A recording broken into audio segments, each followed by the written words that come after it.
Jalaluddin Suyuti ने अपनी किताब खसाइस कुबरा में लिखा है। और एक बात और बता दूं, जिम्मेदार उलमा बैठे हैं, बड़ी जिम्मेदारी से कहने लगा हूं, हम सुन्नियों के किसी आलिम को जब तक चैन मिलता ही नहीं है जब तक अपनी किताब में नबी का मीलाद ना लिख दे। सही बात कहने लगा हूं, हम सुन्नियों को जब तक चैन मिलता ही नहीं, करार आता ही नहीं यार, जब हमारे सुन्नी अपनी किताब में नबी का मीलाद बयान करते हैं समझते किताब मुकम्मल हो गई। क्या बात है, जिंदाबाद जिंदाबाद। अब सुने, मजा आएगा, बहारे आएंगे। एक दिन नबी की माँ, इधर ख्याल करें, इधर ख्याल करें, एक दिन सरकार की दादी सरकार के दादा के करीब आती हैं। आने के बाद अर्ज करती हैं, ऐ मेरे सरताज, इतना खतरनाक माहौल बनाया है भैया गर्मी का, इसमें एक तो पंखा तो लगा देना चाहिए था यार। ऐसा लग रहा है कि तकरीर के बाद मजार इधर ही बन जाएगा। क्या बात। हाँ, इतनी गर्मी लगी है, इतना माहौल है, एक पंखा कर उधर लगा दिया था तो कयामत बर्पा हो रही। भाई लगा दो थोड़ा सा यार। सुने मोहब्बत के साथ, एक दिन सरकार की दादी, अच्छा तकरीर करने में ज्यादा मेहनत होती कि सुनने में? हाँ तो यार हमें जोर लगाना पड़ना ना।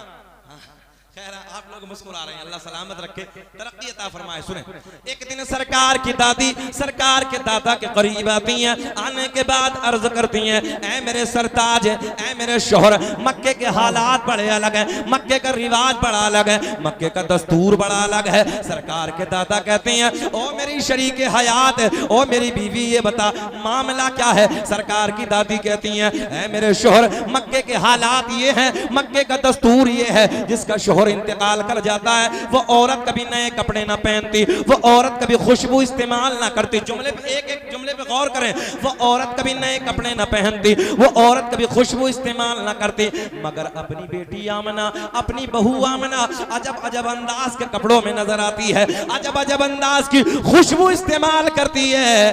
सरकार के दादा बोले, तू औरत जात है, तू जाके आमना को समझा दे, तू जाके आमना से मना कर दे। जुमले पे गौर करें, सरकार की दादी कहती हैं, ऐ मेरे सरताज, मैंने कई बार सोचा कि मैं आमना को जाके समझाऊं, आमना से जाके मना करूं, मगर जैसे ही मैं आमना के करीब जाती हूं, आमना के चेहरे पे मेरी नजर पड़ती है, मेरी जबान पे, जरा बोल दो यार, मेरी जबान पे ताला लग जाता है। मेरी जुर्रत ना होती, मेरी हिम्मत ना होती कि मैं कुछ बोलूं, आप जाके समझा दो। सरकार के दादा इधर आते हैं, आने के बाद अर्ज करते हैं, आने के बाद अर्ज करते हैं, ओ बेटी आमना, तू जानती है मैं कुरैश का सरदार हूँ, खाना काबा का मुतवल्ली हूँ, बड़ी इज्जतों का मालिक हूँ। ओ बेटी आमना, मक्के का एक दस्तूर है, मक्के का एक रिवाज है, जिसका शोहर इंतकाल कर जाता है वो औरत कभी नए कपड़े ना पहनती, वो कभी खुशबू इस्तेमाल ना करती।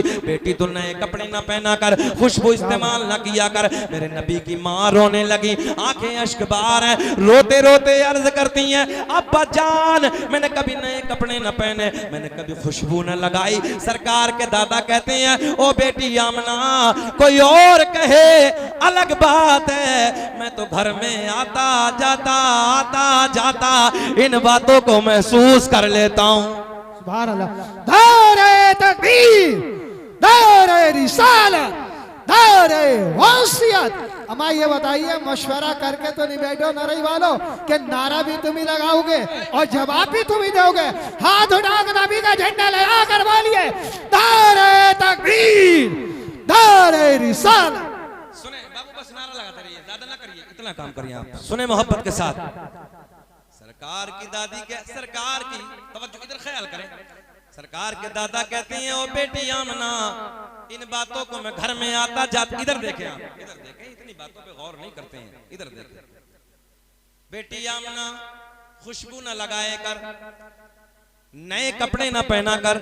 नबी की माँ कहती है, अब्बा जान है, मैंने कभी नए कपड़े न पहने, मैंने कभी खुशबू न लगाई, मगर जब से, इधर ख्याल करें, मगर जब से आपके बेटे की अमानत मेरे शिकम में आई है, मेरे हालात बदल गए, मेरी रंगत बदल गई, मेरी कैफियत बदल गई। बाबा जान खुशबू ही नहीं, नए कपड़े ही नहीं, बल्कि मैं वादियों से गुजरती हूँ, पेड़ पौधों के करीब से गुजरती हूँ, पहाड़ों के दरमियान से गुजरती हूँ। मुझे पहाड़ों से आवाज आती है, मुझे पेड़ पौधों से आवाज आती है, मुझे बूटों से आवाज आती है। क्या? नबी की अम्मी तुम्हें सलाम हो, नबी की अम्मी तुम्हें सलाम हो सलाम तुझ पे पिया मिना, तेरे चांद पर भी दुरूद हो, तेरी गोद कितनी अजीम है कि मिला तुझको माहे तमाम है। अब एक जुमले पे गौर करें, नबी की अम्मी कहती हैं बाबा जान खुशबू न लगाई, नए कपड़े न पहने, मगर जब से आपके बेटे की अमानत, उलमा की तवज्जो का तालिब, आपके बेटे की अमानत मेरे शिकम में आई है, हालात बदल गए, रंगत बदल गई, कैफियत बदल गई। खुशबू ही नहीं बल्कि पेड़ पौधों के करीब से, काय के करीब से, ये बताना चाह रहा हूं आपको, पेड़ पौधों के करीब से गुजरती हूं, पेड़ों से आवाज आती है, पहाड़ों से आवाज आती है। उलमा बैठे हैं सुने, पहाड़ों से, पेड़ पौधों से, बूटों से, नबी की अम्मी तुम्हें सलाम हो। अब 2 नंबर कहता हम सलाम पढ़ते हैं मुस्तफा जाने रहमत पे लाखों सलाम, शमे बज़्म हिदायत पे लाखों सलाम। बोले जी ये तो बरेलवा मसलक वाला है।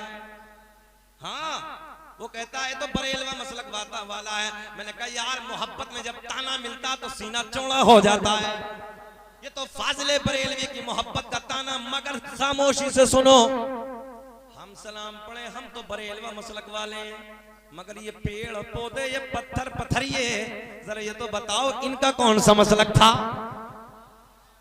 तवज्जो है आपकी?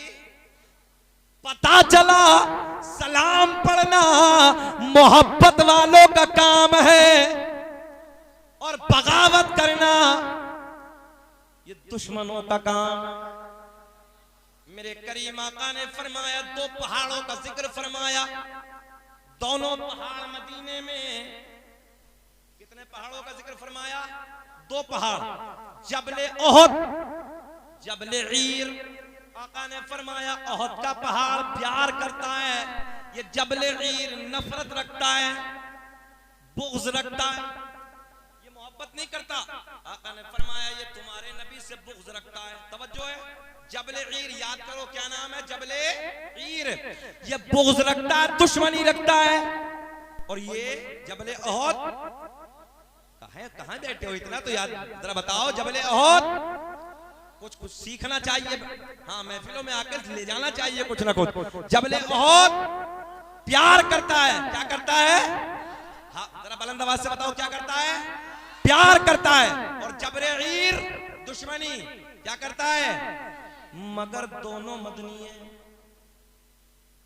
कमाल ये है दोनों मदनी है, दोनों मदीने में। ये प्यार करता है, ये बुग़्ज़, ये नफरत, दोनों मदनी। पता चला मदीने में होना कमाल नहीं है, बल्कि मदीने वाले का होना कमाल है। चलो बड़ी तेजी से आगे की तरफ चलते हैं। नबी की अम्मी कहती है बाबा जान कभी खुशबू न लगाई, कभी नए कपड़े न पहने, मगर जब से आपके बेटे की अमानत मेरे शिकम में आई है, हालात बदल गए, रंगत बदल गई, कैफियत बदल गई। चलो आगे की तरफ चलते हैं। नबी की माँ का बयान है, रात के ढलने के बाद, रात के 12 बजे के बाद मुझे दर्द विलादत शुरू हो गया। मीठा मीठा प्यारा प्यारा।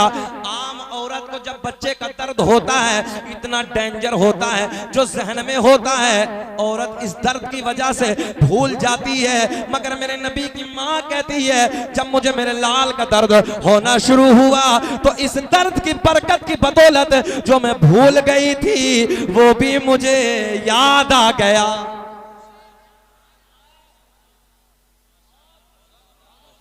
वो भी मुझे याद आ गया। अल्लाह की इज्जत की कसम, सुने सरकार का मीलाद। नबी की माँ कहती है रात के 12 बजे के बाद, रात ढलने के बाद मीठा मीठा दर्द होना शुरू हो गया। जो भूल गई थी दर्द की वजह से वो भी मुझे याद आ गया। मेरे शोहर का पहले इंतकाल हो गया था, मेरे घर में कोई नहीं है। मेरे ससुर हजरत अब्दुल मुत्तलिब खाना-ए काबा के तवाफ के लिए घर से निकल चुके हैं, घर में कोई नहीं। मैंने अपनी एक रिश्तेदार खातून को बुलाया। रिश्तेदार खातून को बुलाने के बाद मैंने कहा जाओ जाओ मक्के से किसी दाया का इंतजाम करके लाओ, जाओ मक्के से किसी दाया को बुला के लाओ। मेरे नबी की रिश्तेदार खातून रात के सन्नाटे में, रात के वक्त में, रात में मक्के के माहौल में एक दाया के करीब जाती हैं। जाने के बाद कहती हैं चलो चलो आमना के घर चलो, बच्चा आने वाला है, चलो अब्दुल्ला के घर चलो, बच्चे का जन्म होने वाला है। और नौजवानों जलसे में आने वालों सुनो, पहली दाया ने मना कर दिया। रात के वक्त में दूसरी दाया के घर जाती है। जैसे ही दूसरी दाया के मेरे नबी की रिश्तेदार खातून पहुंची, कहा चलो आमना के घर चलो, चलो अब्दुल्ला के घर चलो, बच्चा दुनिया में आने वाला है, बच्चे का जन्म होने वाला है। दूसरी दाया ने भी मना कर दिया। तीसरी दाया के घर पहुंची, तीसरी दाया ने भी मना कर दिया। चौथी दाया के घर पहुंची, चौथी दाया ने भी मना कर दिया। एक जबान होके मना कर दिया। मेरे नबी की रिश्तेदार खातून ने पूछा वजह क्या है, मामला क्या है, चलने से इनकार क्यों कर दी हो। एक जबान होके कहती हैं ओ आमना की रिश्तेदार खातून, तवज्जो से जुमले नोट करें, ओ आमना के रिश्तेदार खातून, हम जाके क्या करेंगे। जो बच्चा दुनिया में आने वाला है, जिस बच्चे का जन्म होने वाला है, जो बच्चा पैदा होने वाला है, उस बच्चे का बाप नहीं है, वो बच्चा तो यतीम है। मैंने कहा ओ मक्के की दाया, तुमने क्या समझ के मेरे नबी को यतीम कह दिया। अरे मेरा नबी यतीम ही नहीं बल्कि यतीमों को सीने से लगाने आया है। मेरा नबी यतीमों का सहारा बन के आया है। मक्के की औरतों ने इनाम के लालच में, पैसे के लालच में, दौलत के लालच में आने से मना कर दिया, आने से इनकार कर दिया। मेरे नबी की रिश्तेदार खातून पलट के वापस आती है। वापस आने के बाद सारा हाल आमना को सुनाती है। पहला तो ये गम कि शोहर का साया नहीं है, दूसरा ये गम कि मेरे हालात की वजह से, मेरी बेबसी की वजह से मक्के की औरतों ने मना कर दिया, मक्के की दाया ने मना कर दिया। नबी की अम्मी रो रही हैं, आंखें अश्कबार हैं, आंसू बह रहे हैं। ख्याल करें, आंसू बह रहे हैं। नबी की अम्मी अश्कबार हैं, रोते रोते सर झुकाए बैठी हैं। इधर ख्याल करें, इधर ख्याल। आप लोग बैठे रहिए।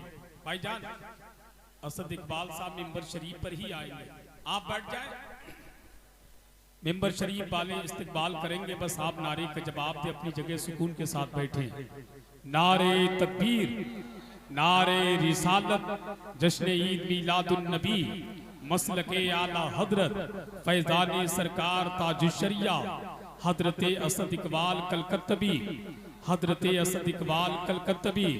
नारे तकबीर, नारे रिसालत, जश्न ईद मीलादुन नबी, नारे तकबीर। मुल्क हिंदुस्तान की वो अजीम आवाज़ जिसको पूरा मुल्क शहनशाही तरन्नुम, बादशाही तरन्नुम भाई असद इकबाल कलकत्तबी की आमद मिंबर शरीफ पर हो चुकी है। बहुत जल्द हमें और आपको उनसे कलाम सुनना है। बैठ जाए आप भाई, बैठ जाइए, बैठ जाइए।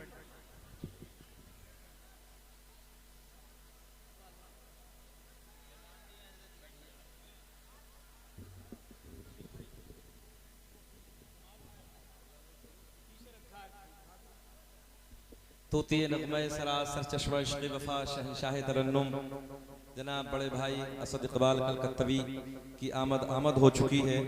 और इंशाअल्लाह फौरी तौर पे मेरे बाद आप हजरात को उनकी ज़बानी नबी की नात और मनक़बत समात करनी है। अल्लाह की बारगाह में दुआ है वो पासवाने मसल के आला हजरत हमारे दरमियान हाजिर हो गए हैं कि कभी आज तक दुश्मनाने रसूल से कभी किसी मामलात में कभी सौदा नहीं किया। मैं रब की बारगाह में दुआ करता हूँ कि अल्लाह असद भाई को सेहत के साथ लंबी उम्र अता फरमाए, साथ ही साथ मुहिब गिरामी पे करे खुश अखलाक। जनाब रिजवान भाई भी तशरीफ़ ले आए हैं। इंशाअल्लाह आप घबराने की कोई बात नहीं है। जिनकी आमद के बारे में आप हजरात ने सुना था वो हस्ती तशरीफ ले आई है। अल्लाह उन्हें सलामत रखे, मौला खूब तरक्की से नवाजे। बुलंद आवाज से दुरूद पाक पढ़ें। अल्लाहुम्मा सल्ली अला पढ़िए दुरूद पाक सल्लल्लाहु अलैहि नबीयुल उम्मी वालिही सल्लल्लाहु तआला अलैहि वसल्लम सल्लु अलैहि सलातु व सलाम अलैका या रसूलल्लाह।